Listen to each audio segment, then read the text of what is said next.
කතා කරනවා නම් මුලින් ඉඳලම ඊටපු නිලධාරියෙක් විදිහට දැන් අපිට ටාගට් එකක් දුන්නා. අරමුණක් දුන්නා. මධ්‍යස්ථාන ප්‍රාදේශවල මොනවද කරන්න ඕනේ කියලා. අපිට කිව්වා ප්‍රදේශයට නැතුවම බැරි ආයතනයක් කරන්න කියලා සංස්කෘතික මධ්‍යස්ථානය.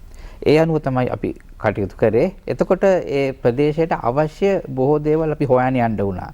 ප්‍රදේශයේ වැඩිහිටි, බාල, තරුණ හැම අයටම අවශ්‍ය කරන සංස්කෘතිකමය ජීවිතය අර්ථවත් කරන්නට අවශ්‍ය කරන ඒ වපසරිය හදන්නට හොඳ තෝතැන්නක් වුණා. මොකද මේ සංස්කෘතික මධ්‍යස්ථාන කියන වචනේත් විටින් විට අපි දන්නවා මේ මේ වචන වෙනස් කරන්නටත් සමහර අදහස් ආවා.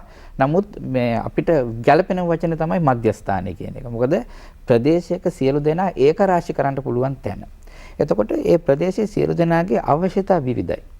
ඒ විවිධ අවශ්‍යතාවලට සැලෙන විදිහට තමයි මෙතන මේ කියපු විදිහට වැඩ